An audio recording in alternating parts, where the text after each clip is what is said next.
So guys, I want to show you some disturbance in my garden that I'm not happy about, but had no control over. So guys, for the last 3 days, we have had heavy winds here in South Florida, okay? Strong winds. And as you can see right now, we're still having some wind. Not as strong as over the weekend, the past weekend. So if you remember, I showed you this plant when which the hornworm attacked my tomato plant. Now over here, like I did mention in a previous video, this tomato plant self-seeded from my kitchen scraps and came up. Now the wind that was on this plant, guys, it blew my plant down, and I really did not expect this, because then I had to tie it up. Look at this, tied up to my table over there. However, because it was blown down, and even with me trying to pull it back up, somewhere along the line it got broke. Somewhere along the line it broke. So now my tomato vine on this side, it is drying up. So when I was tying it up, the head broke off in my hand. I went ahead, I stuck it in the ground right there. See, it has 2 tomatoes on there. It also had a bigger one, but I took it off.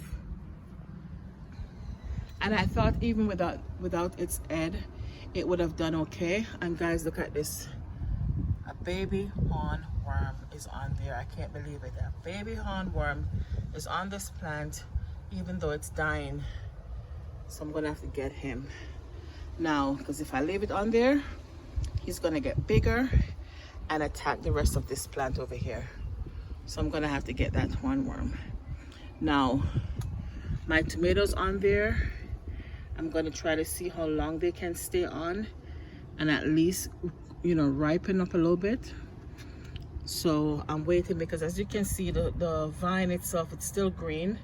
So I'm trying to see how much nutrient it can get from just being on there. But guys, I'm gonna get this little stuff right here, and just really want to show you what's going on in the garden. So, you know, just that when you do have a garden, it's not all peachy and cream, okay? It's not all peach and cream.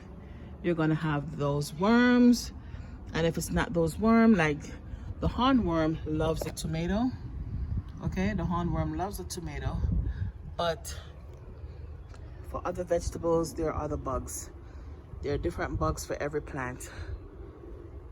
So just want to show you what's going on. So sometimes you're going to get affected by the bugs. You're going to get affected by, you know, the natural elements, whether it's the heat that kills it or the wind that blows it down, whether it's the frost that takes it out. Just different things happen in the garden. You just have to be ready for it, and don't be too disappointed with yourself, because you know what are you going to do? So all you can do is to see if you can bring it back to life. If not, move on. Just keep planting, don't give up. Sometimes I know it's definitely frustrating that you're trying to plant and you want to see everything looks good, but it's not all like that. Not at all like that. And it's so hard sometimes when to look for the hornworm, because they're green like the plant. You can't really see them, guys. You can't really see them. So I'm just looking to see if I see any more. But you know, they start out very small and then they get big. And the best way to look for hornworms, if you see your stalk looking like this, if you see your vines looking like this, you know there's a bug somewhere, there's a worm somewhere. Okay, so that's my little tip, guys. Just keep on planting, don't give up. Okay, sometimes you're gonna have success and sometimes not. At least these stood up to the wind, and this did not. But anyway, I'm going to use my tomatoes. I'm not going to let my tomatoes go to waste, because they're of good size, and I can do that. I can use the green tomatoes to do whatever. So it's not all bad. Anyway, guys, I see a tomato down here. See that big one? It's changing color. So I'm gonna take it off.